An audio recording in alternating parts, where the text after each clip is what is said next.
Former President Trump's legal team is set to make its case against conviction. This after listening and watching to 2 days of stunning video evidence from the day of the Capitol attack and the days leading up. Trump's team is expected to paint the Democrats' presentation as one that they say glorifies violence. They also intend to argue that Trump's speech at that January 6th rally was figurative and therefore protected by free speech. Joining me now, Democratic Senator from Rhode Island and impeachment trial juror, as all senators are, Sheldon Whitehouse. Senator, thanks for taking the time this morning. Good to be with you. Thanks for having me on. So it's our expectation from reporting that a point the president's defenders will make is that there's no difference between the president's alleged incitement of January 6th, the claims about the stolen election, and the comments of Democratic leaders and others during violence following George Floyd's death last year. What's your response to that equivalency? Well, it's false, and the obvious differentiation is the events of January 6th. We actually had a mob that was, in fact, incited and that came up to the Capitol and that looted and ransacked the place with the intention of disrupting the constitutional process of transfer of power, and did so at the behest of and at the direction of Donald Trump. So you can, that was a one-timer, and it's really impossible to compare that to anything else. There's a lot of, political rhetoric out there.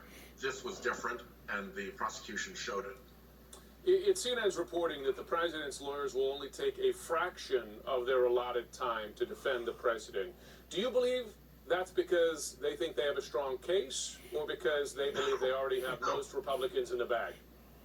Yeah, no, I think it's the opposite. They had an absolutely terrible opening day. They got mocked and panned across the country, and most particularly down at Mar-a-Lago.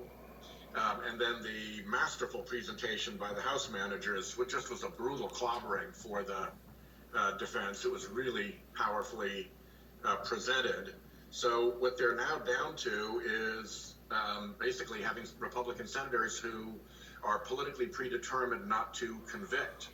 So their best case right now is hang on to those senators, don't blow it, stick to your brief talking points, and get out before you do anything wrong. So I think that they're just trying to hang on for dear life to the politically predetermined senators, and they don't want to waste any extra time or risk putting on another bad performance that actually drives people away from their political predetermination. They can still blow this. Senator McConnell, the minority leader, is clearly, deliberately allowing it to go out there that he hasn't made up his mind, that he may still vote to convict. And I wonder, do you believe that? Do you believe he's still on the fence? Whether or not he truly is on the fence, I think it's significant that he's allowing that to get out there. And I think it expresses some real hesitation that he has about the position into which he did not know